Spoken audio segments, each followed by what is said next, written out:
Hello everyone. तो आज की वीडियो में हम पढ़ने वाले हैं English literature BA third year 5th semester का जो सिलेबस है उसकी यूनिट 3।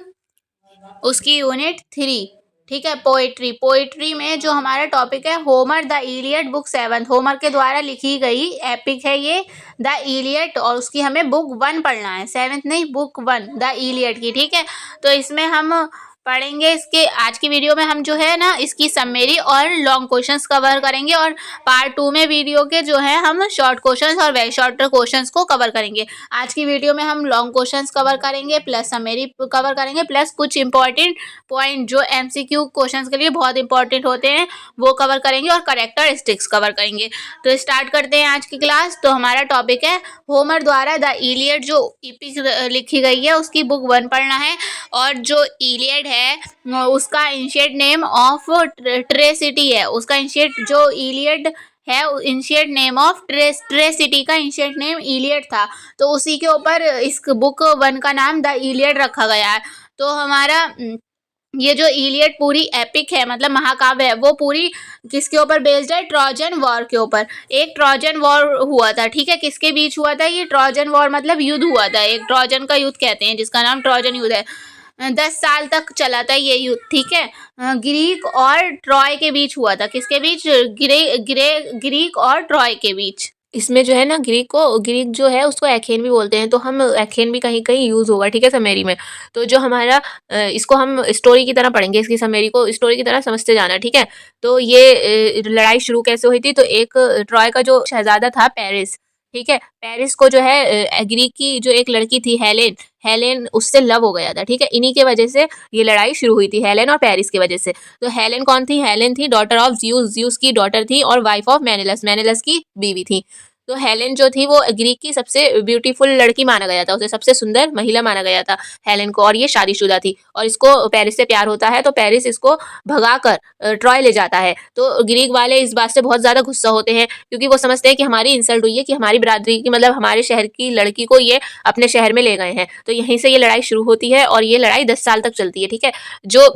जब ये लोग गुस्सा हो जाते हैं ग्रीक के लोग, तो ये जो मेनेलस बहुत बड़ी फौज तैयार करता है और ट्रॉय के और बढ़ने लगता है, मतलब लड़ाई के लिए, ठीक है। तो ये पर ट्रॉय की जो दीवारें हैं, ट्रॉय शहर है उसकी दीवारें बहुत ऊंची हैं, जिसके कारण ये ग्रीक वाले लोग, ग्रीक की फौज उस दीवार को पार नहीं कर पाती और अंदर नहीं जाती। तो ये लोग वहीं रुक जाते हैं, जो रास्ते में ही रुक जाते हैं, और 10 साल तक ये लड़ते रहते हैं, और इधर उधर के जगहों पे हमला करते रहते हैं, ट्रॉय के जो आसपास की जगह है, और ट्रॉय वालों से भी यहाँ पर युद्ध करते रहते हैं। तो उसके बाद जो है ये इधर उधर की जगहों पे युद्ध करते हैं। तो एक बार जो एखिलस ने जो है एखिलस एक फौज का एक वो है, ठीक है, स्ट्रॉन्गेस्ट वॉरियर है, योद्धा है इसी ग्रीक की फौज का। तो ये जब हमले करते हैं ट्रॉय के आसपास की जगहों पे, तो उसमें हमले में एक बार वो एक जगह लूटते हैं, वहां का सामान लूटते हैं, लड़कियों को उठाते हैं। तो ये ग्राइसिस डॉटर नेम ग्राइसिस की बेटी को उठा लाते हैं, जिनकी डॉटर का नेम होता है क्राइसिस, सेम नेम है, ठीक है, क्राइसिस। तो इनकी डॉटर को ये उठा लाते हैं, जिसकी वजह से क्या करते हैं ये। तो पहले हम अखिलस को देख लेते हैं। ये स्ट्रॉन्गेस्ट वॉरियर है और son of Thetis and palace का सन है। अखिलस के पास होती है क्राइसिस, ठीक है, और अपनी बेटी के अपहरण के बाद वह ग्रीस को शाप देता है। जो क्राइसिस है ये इनके पास जाता है और इनसे कहता है मेरी बेटी को वापस लौटा दो, पर अखिलस इनकार कर देता है कि मैं आपकी बेटी को वापस नहीं लौटाऊंगा।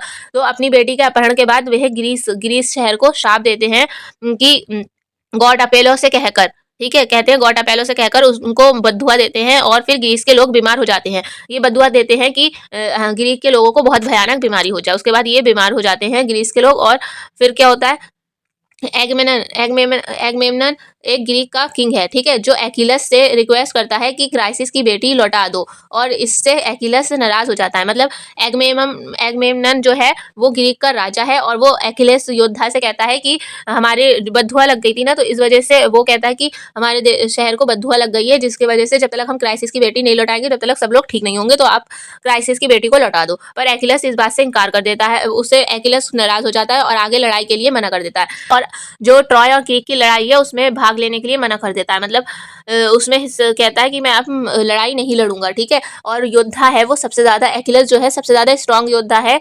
इनकी सेना का, ठीक है। तो इससे इनका बहुत बड़ा नुकसान हो जाएगा अगर अखिलस नहीं लड़ेगा लड़ाई में। ठीक है, तो एक्विलस के बारे में हम बता देते हैं थोड़ा बहुत कि ये क्यों सबसे ज्यादा महान योद्धा है इस सेना में। मतलब अखिलेस का जब जन्म हुआ था तो वो एक नॉर्मल इंसान था, ठीक है, नॉर्मल व्यक्ति था, पर उसकी माँ जो थी एक रिवर गॉडेस थी, ठीक है, गॉड थी, रिवर की गॉडेस थी, ठीक है, माँ।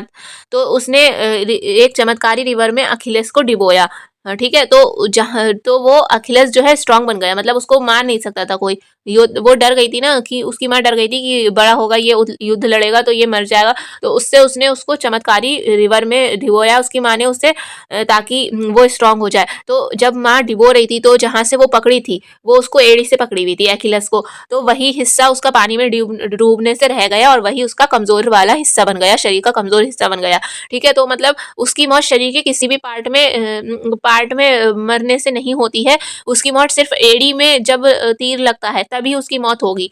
मतलब एक्विलस का जो कमजोर हिस्सा बन गया था वो उसकी हील बन गया था, उसकी एड़ी। तो एक्विलस हील एक वो भी है, एक मुहावरा की कमजोरी जब हमारी कोई दिखाते हैं हम कमजोरी को तो एक्विलस हील बोलते हैं, ठीक है। कोई चीज हमारी कमजोरी है तो उसको बोलेंगे एक्विलस हील। मतलब उसका पूरा शरीर जो था बहुत स्ट्रांग था, बस उसकी हील जो थी, उसकी एड़ी थी, वो वीक थी, वीक नहीं थी, मतलब उसी पर घाव या तीर लगने से ही उसकी मौत होगी, ये था इसमें, ठीक है। तो अब हम अपनी स्टोरी पे वापस आते हैं, फिर क्या होता है। तो एक्विलस हमारा जो है वो लड़ाई नहीं लड़ता है, तो एक्विलस लड़ाई नहीं लड़ता है, इस वजह से सेना बहुत कमजोर हो जाती है और ट्रॉय जो है उन पर हावी होने लगते हैं, ठीक है। तो उसके बाद क्या होता है, एक्विलस का जो मित्र है, मतलब बेस्ट फ्रेंड है, वो भाई की जो है पेट्रोक्लस को एक्विलस बहुत भाई की तरह मानता था, ठीक है। तो ये उसकी जगह जाता है लड़ाई करने, एक्विलस का फ्रेंड जो उसकी तरह दिखता है। तो पेट्रोक्लस कौन है, एक्विलस का फ्रेंड जो उसकी तरह दिखता है और उसकी मतलब उसके कपड़े पहन के, वस्त्र पहन के उसकी जगह लड़ने जाता है और उसके वस्त्र पहन के। तो ट्रॉय वाले क्या समझते हैं, एक्विलस आ गया। ट्रॉय वाले एक्विलस को बहुत स्ट्रॉन्गेस्ट मानते थे क्योंकि वो था भी स्ट्रॉन्गेस्ट, ठीक है। उसके बाद क्या होता है, उसके बाद होता है हेक्टर आता है। हेक्टर जो ट्रॉय का योद्धा होता है, वो क्या करता है, ट्रॉय का सबसे अच्छा योद्धा और प्रिंस है ये क्या करता है, ये पेट्रोक्लस को मार देता है, मतलब एक्विलस का जो मित्र था, दोस्त था, उसको मार देता है ये पेट्रोक्लस को। फिर क्या होता है, अब एक्विलस को गुस्सा आ जाता है कि मतलब उसका मित्र बन गया, वो अपने भाई की तरह मानता था उसे, पेट्रोक्लस को, ठीक है। तो एक्विलस को गुस्सा आ जाता है और वे लड़ाई में वापस आ जाता है, ठीक है, लड़ाई लड़ने के लिए वापस आ जाता है। और अब होती है एक्विलस वेस हेक्टर की लड़ाई, इन दोनों की लड़ाई होती है। तो एक्विलस जो है हेक्टर को मार देता है क्योंकि एक्विलस तो बहुत स्ट्रांग है, वो हेक्टर को मार देता है और उसकी बॉडी अपने पास रखता है और उसकी बॉडी पर अपना दोस्त की मृत्यु का गुस्सा उतारता है 9 दिन तक। मतलब उसे उसकी बॉडी जो है हेक्टर की, उसको अपने पास रखता है, उसको मारता है, उसकी बॉडी को अपना गुस्सा उतारता है, ठीक है। नेक्स्ट क्या है हमारा, हेक्टर का पिता प्रियम। प्रियम जो थे वो एक्विलस के पास जाते हैं और रिक्वेस्ट करते हैं कि वो बेटे के बॉडी को वापस कर दे। वो अपनी बेटे की बॉडी को वापस मांगते हैं, ठीक है, दहन वगैरह करने के लिए। एक परंपरा होती है दहन वगैरह की, मतलब अच्छे से उसको वो करने की, बॉडी को सम्मान देने की, वो करने के लिए वो अपने बेटे के बॉडी को वापस मांगते हैं, डेड बॉडी को। तो क्या करता है, एक्विलस मान जाता है और उनकी बॉडी को वापस कर देता है, ठीक है। इसमें इसमें एक्विलस के इमोशंस दिखाए गए हैं कि वो उसके पिता के रिक्वेस्ट करने पर मान जाता है। फैसला हुआ कि जब तक हेक्टर की बॉडी को दफना नहीं दिया जाता तब तक कोई लड़ाई नहीं होगी। मतलब इन लोगों के बीच फैसला हुआ, ग्रीक ट्रॉय के बीच, जब तक उसकी बॉडी को दफना नहीं दिया जाएगा तब तक कोई लड़ाई नहीं होगी। बिना बताए पेरिस जो है, पेरिस में एक्विलस की एड़ी पर तीर मार दिया जिससे एक्विलस मर गया। बिना बताए अचानक से पेरिस ने धोखे से एक्विलस की एड़ी पे तीर मार दिया और मारता ही गया। तो एक्विलस की एड़ी तो कमजोर थी, मतलब वो वीक पॉइंट था एक्विलस का कि अगर तीर एड़ी पे लगेगा तो वो मर जाएगा। तो एक्विलस की पेरिस ने एक्विलस पर तीर मार दिया और एक्विलस मर गया। ये पेरिस वही है ट्रॉय का शहजादा जिसने हेलेन को भगाया था, ठीक है, जिसके वजह से लड़ाई ये स्टार्ट हुई थी, ठीक है। फिर क्या होता है, फिर यूलाइसेस आते हैं, ग्रीक का योद्धा है ये। तो यूलाइसेस और बाकी ग्रीक ने मिलकर एक बड़ा घोड़ा बनाया। मतलब यूलाइसेस भी एक योद्धा है ग्रीक का और उसने क्या करा, यूलाइसिस ने बाकी ग्रीक के साथ मिलकर एक बड़ा घोड़ा बनाया और सिटी ऑफ ट्रॉय के कैद के सामने रख दिया, एक गिफ्ट की तरह। मतलब क्या हुआ, ट्रॉय की दीवारें ऊंची ऊंची थी, तो इन लोगों ने क्या करा, ग्रीक वालों ने चालाकी दिखाई कि इन्होंने एक घोड़ा बनाया लकड़ी का बहुत बड़ा, जिसके अंदर इंसान बैठ सके, इनके सेना बैठ सके, और इन्होंने एक गिफ्ट की तरह ट्रॉय के सामने रख दिया। और खोखले घोड़े के अंदर क्या थे, सिपाही बैठे थे। फिर क्या हुआ, यूलाइसिस और उसके साथियों ने पूरी सिटी को जला दिया। फिर दीवार में घुस तो ट्रॉय के सामने घोड़ा रख दिया और वो लोग समझे गिफ्ट है ये, तो वो लोग अपने दीवारों से अलांग कर अंदर ले गए उस घोड़े को। ट्रॉय शहर के अंदर लिया है, दीवार पार करके वो ऊंची ऊंची। तो जो योद्धा थे ये अंदर अब आ चुके हैं, जो घोड़े के अंदर योद्धा बैठे थे। और फिर यूलाइसिस और उसके साथियों ने फिर क्या करा, पूरी सिटी को जला दिया। और ग्रीक जो है, लास्ट में ग्रीक जीत गया। कौन जीता, ग्रीक जीता। ठीक है, ये यहाँ तक खत्म हो जाती है स्टोरी, ग्रीक जीत जाता है और ये सब लड़ाई हुई है। और इसको हम जब ये हमने अब पढ़ लिया है इस कहानी को, तो हमारे क्वेश्चंस बहुत इजीली कवर होंगे और समझ में आएंगे। तो हम पढ़ लेते हैं, अब करेक्टर पढ़ लेते हैं इसके। ये जो है हमारे, ये ग्रीक के करेक्टर हैं। ठीक है, तो ये फर्स्ट है हेलेन। हेलेन कौन थी, ये मोस्ट ब्यूटीफुल वुमेन थी in the world.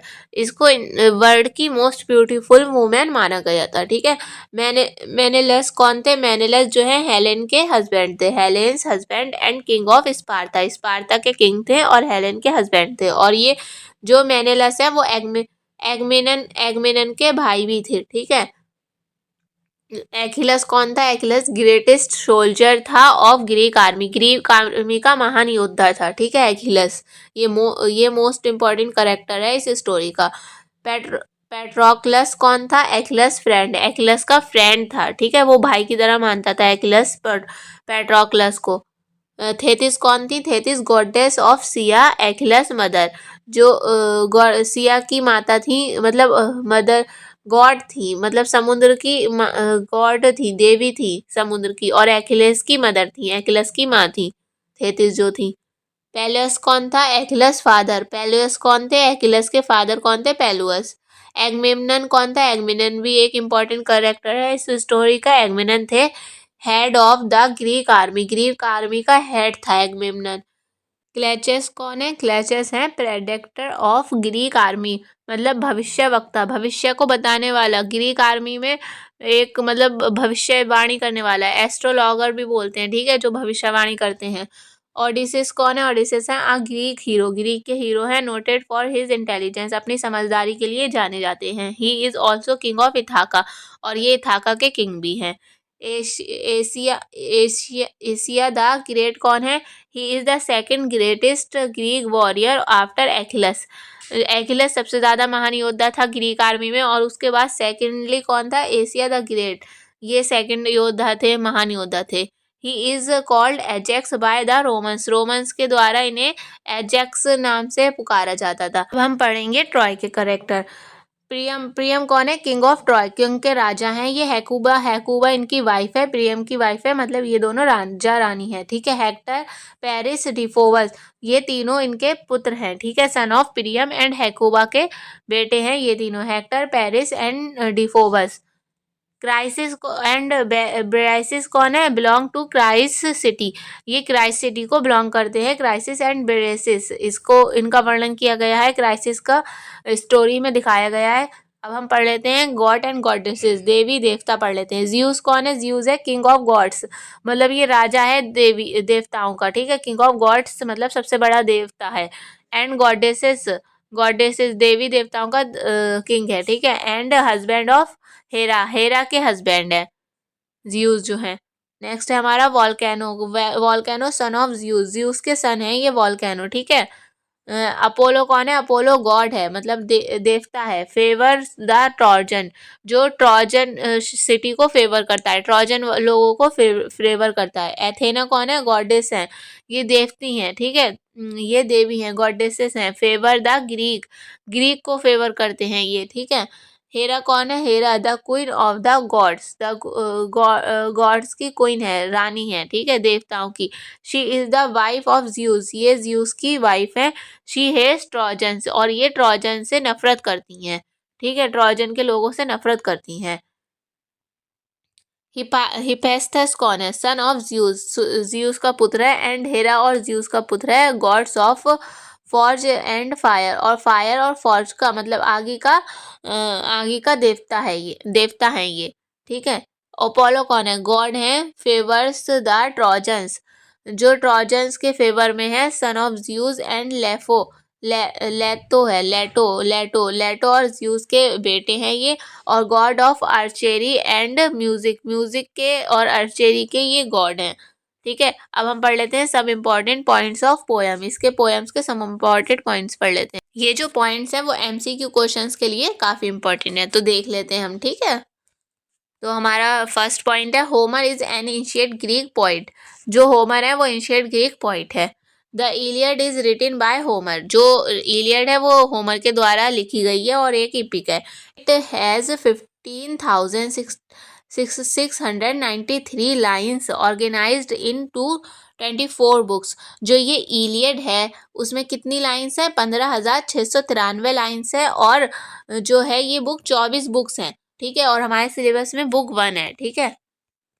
Next point है हमारा, book first is prescribed in our syllabus. हमारे सिलेबस में कौन सी बुक दी गई है? Book first. एंड नेक्स्ट हमारा point, Alexander Pope translated it in English into heroic couplet. इसको इंग्लिश में ट्रांसलेट किसने किया है? अलेक्जेंडर पॉप ने। नेक्स्ट है हमारा, the Iliad is originally an ancient Greek epic. जो ये इपिक है एंशिएंट ग्रीक इपिक है, जो द इलियड है, रिटन बाय होमर, जो होमर के द्वारा लिखी गई है। नेक्स्ट पॉइंट है हमारा, it was published in 762 BC before Christ. मतलब ये कब लिखी गई थी? 762 BC में, ठीक है। It is a war story, ये क्या है? ये युद्ध की कहानी है। बिटवीन ग्रीक्स वेस्ट ट्रॉय, मतलब लड़ाई की कहानी है। किसके बीच लड़ाई? ग्रीक और ट्रॉय के बीच लड़ाई की। The main theme of book first of the Iliad is love, revenge मतलब बदला, एंड वॉर मतलब लड़ाई। रेज ऑफ एखिलस, और रेज ऑफ एखिलस मतलब एखिलस का क्रोध, ठीक है।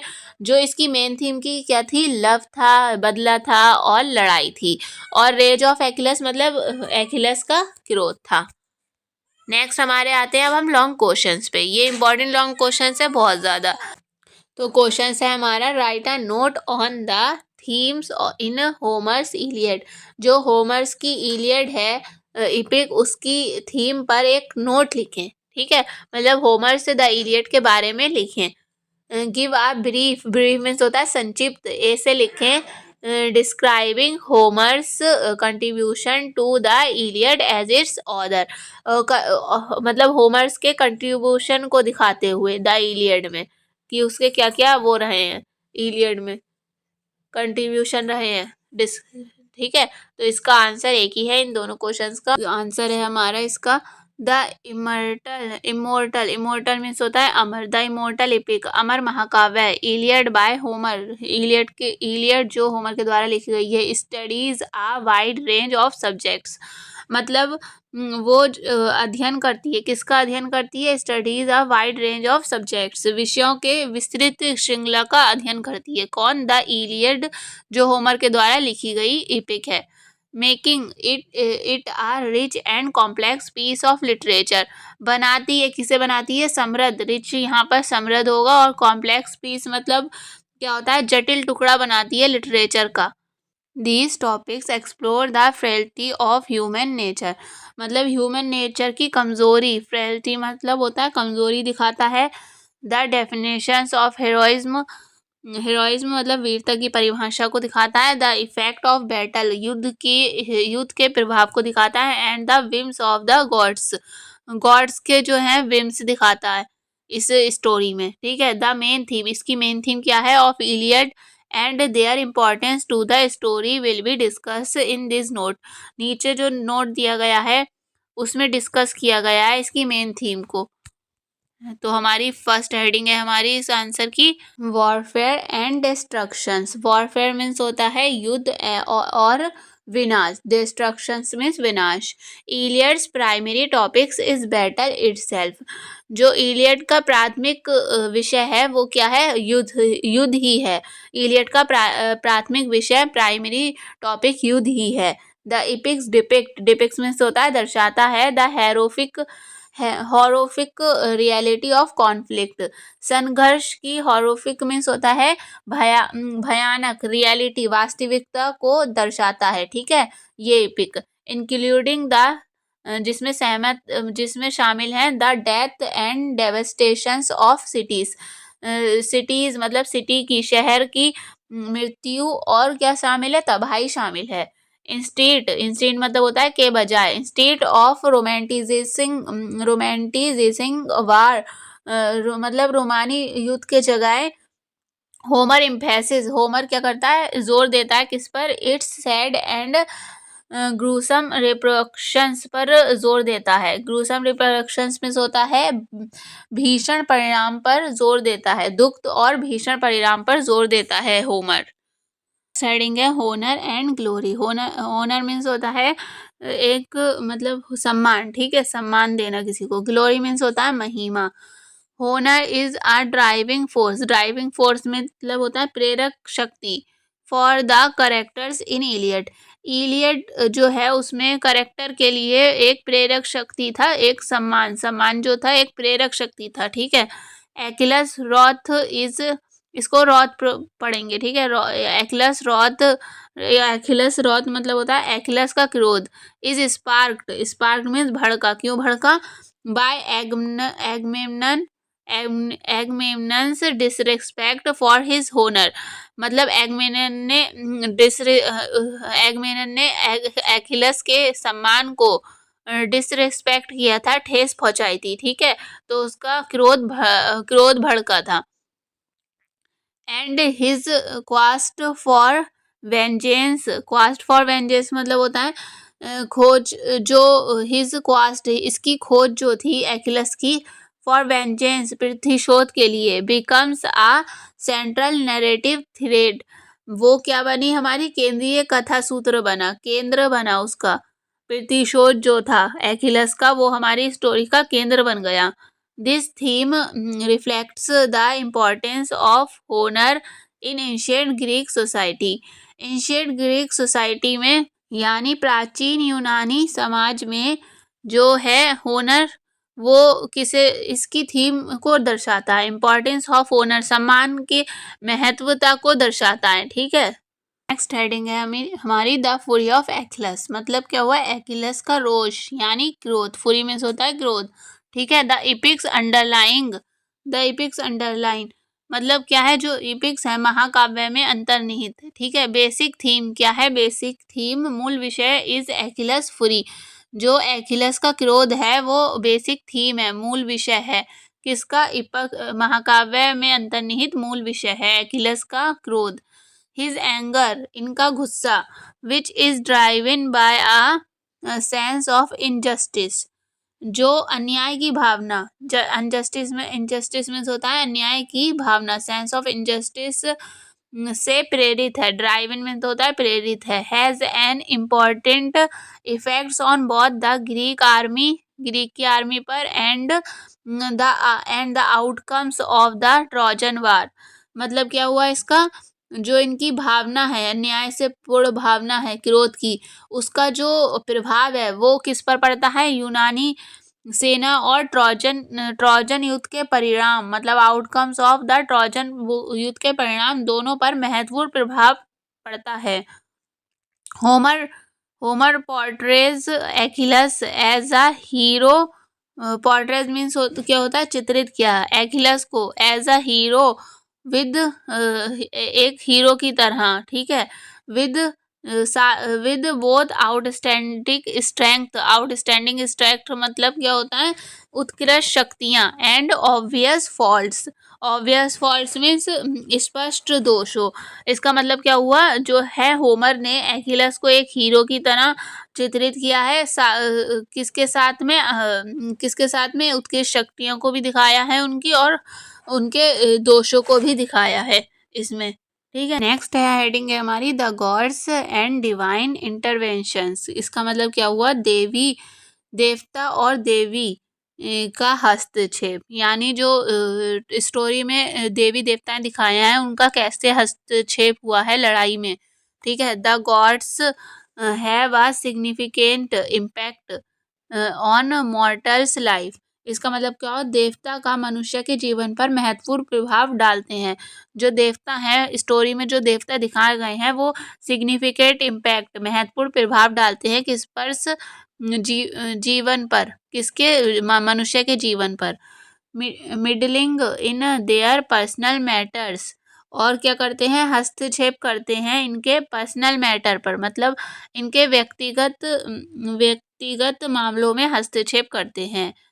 एंड इन्फ्लुएंसिंग बैटल्स, और क्या करते हैं, लड़ाइयों को प्रभावित करते हैं। Influencing battles, the war's result जो मतलब युद्ध का परिणाम होता है। The war's result significantly influenced, काफ़ी प्रभावित होता है, by the whims and rivalries of the gods. Result जो होता है significantly influence by the whims, वो जो है विम्स एंड रिवलराइज मीन्स होता है प्रतिद्वंदता।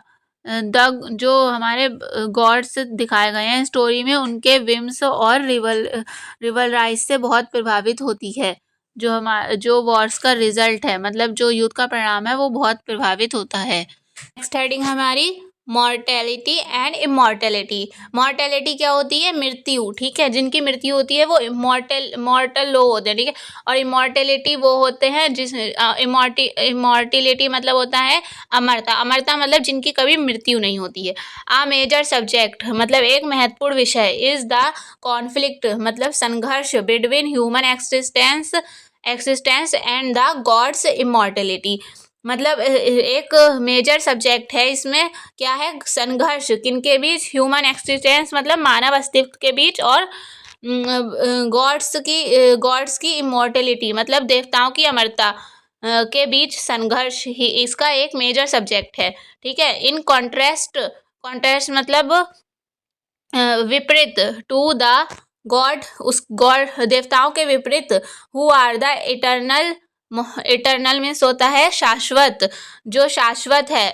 Mortals like Achilles and Hector, mortals मतलब जिनकी मृत्यु हो जाती है, like Achilles and Hector's struggle with the mortality, मृत्यु मतलब एकिलस और हेक्टर जैसे लोग जो मर सकते हैं वो अपनी मृत्यु के साथ लड़ते हैं और स्ट्रगल करते हैं। नेक्स्ट हमारी हेडिंग है cultures, values and norms. The Iliad captures मतलब दर्शाता है द प्रिंसिपल सिद्धांत को of honour, hospitality and the place of the individual in the community. इसका मतलब क्या हुआ, द इलियड जो है वो सम्मान, आतिथ्य, हॉस्पिटलिटी, आतिथ्य को हॉस्पिटली बोलते हैं, and the place of the individual in the community, व्यक्ति के स्थान, इंडिविजुअल मतलब व्यक्ति के स्थान, समाज में स्थान, व्यक्ति का समाज में स्थान के सिद्धांतों को दर्शाता है। ठीक है, which were central to ancient Greek society, जो प्राचीन यूनानी, ठीक है, प्राचीन यूनानी समाज का केंद्र थे। नेक्स्ट है these societal expectation क्या, सामाजिक अपेक्षाएं, are revealed through the way these cultures beliefs influence मतलब होना, प्रभावित होना। ठीक है, कल्चर बिलीव्स मतलब सांस्कृतिक मान्यताएं, the characters, relationships and behaviour. इसका मतलब क्या हुआ, मतलब ये सामाजिक अपेक्षाएं इस बात से प्रकट होती हैं, रिवील्ड मतलब होता है प्रकट होना, प्रकट होती हैं कि ये सांस्कृतिक मान्यताओं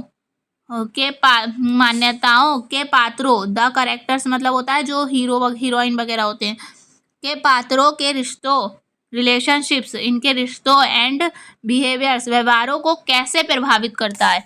इन्फ्लुएंस मतलब होता है प्रभावित करना, ये दिखाया जाता है इसमें, ठीक है। नेक्स्ट हेडिंग है हमारी the state of the human race. तो इसका मतलब, इस हेडिंग का मतलब क्या है, मानव जाति की स्थिति, ठीक है। द स्टेट, क्या स्थिति है मानव जाति की, तो ये है हमारा the epic of Homer device deeply मतलब गहराई में गोते लगाता है, into issue of love sorrow, love मतलब प्यार, सॉरो दुख, पेन दर्द, and the search for purpose, ठीक है। इसका मतलब क्या हुआ, जो होमर का महाकाव्य है वो प्यार, दुख, दर्द और उद्देश्यों की, सर्च फॉर पर्पस मतलब उद्देश्यों की खोज के मुद्दों में क्या करता है, गहराई से गोते लगाता है। इसका मतलब क्या हुआ, जो ह्यूमर की एपिक है उसमें क्या क्या दिखाया गया है, लव दिखाया गया है, सॉरो दिखाया गया है और पेन दिखाया गया है, दर्द दिखाया गया है, ठीक है।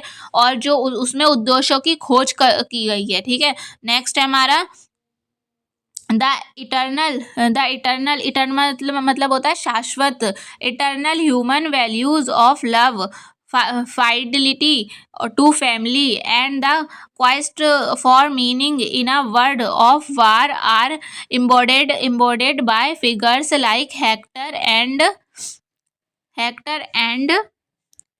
Andromache, ठीक है, हेक्टर एंड एंड्रोमेच। इसका मतलब क्या हुआ, जो इसमें है ना प्रेम के शाश्वत, internal human values of love, प्रेम के शाश्वत मानवीय मूल्यों, परिवार के लिए निष्ठा, वाइडलिटी मतलब होता है निष्ठा, परिवार के लिए निष्ठा, और द क्वेस्ट फॉर मीनिंग क्या हुआ, युद्ध की दुनिया में अर्थ की खोज, ठीक है। वर्ड ऑफ वार, युद्ध की दुनिया में अर्थ की खोज, आर इम्बॉर्डेड मतलब होता है सन्निहित मतलब इकट्ठा, ठीक है। इम्बॉर्डेड दुनिया में अर्थ की खोज हेक्टर और एंड्रोमेच जैसे आंकड़ों द्वारा सन्निहित है, ठीक है। मतलब इसमें क्या कहा गया है कि हेक्टर और एंड्रोमच जैसे जो कैरेक्टर हैं उनके द्वारा लव दिखाया गया है, मानवीय लव, फाइडलिटी और टू फैमिली मतलब परिवार के लिए निष्ठा दिखाई गई है, युद्ध की दुनिया में अर्थ की खोज दिखाई गई है, ठीक है। नेक्स्ट है हमारा कॉन्क्लूजन, निष्कर्ष किसी भी लॉन्ग क्वेश्चन के लिए बहुत इंपॉर्टेंट होता है, ठीक है। दोज मीन्स इस प्रकार, इलियड एग्जामाइन मतलब जांच करता है, वाइड रेंज मतलब बड़ी श्रृंखला, विस्तृत श्रृंखला ऑफ इश्यूज मीन्स मुद्दों की, that have held readers attentions through out time and across countries, जो रीडर्स की मतलब पढ़ने वालों की ध्यान केंद्रित करता है, ठीक है। मतलब क्या हुआ इसका, इस प्रकार इलियड उन मुद्दों की एक विस्तृत श्रृंखला की जांच करता है जिन्होंने पूरे समय और देशों में पाठकों का ध्यान खींचा है। महाकाव्य इपिक प्रोवाइड मतलब प्रोवाइड करता है, महाकाव्य प्रोवाइड सिग्निफिकेंट इंसाइट्स अंतर्दृष्टि, ठीक है, महत्वपूर्ण अंतर्दृष्टि, into the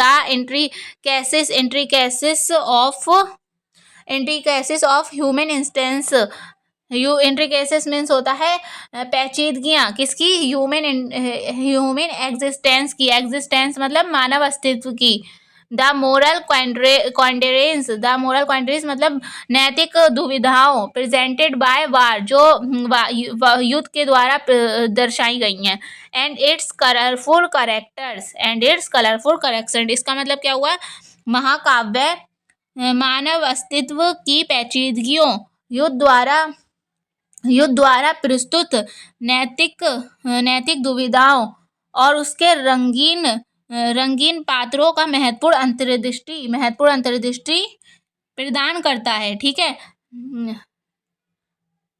it is prove of the everlasting मतलब होता है शाश्वत वैल्यू ऑफ नैरेटिव, कथा की शाश्वत वैल्यू, शाश्वत मूल्य and the investigations of timeless theme that cut beyond space and time.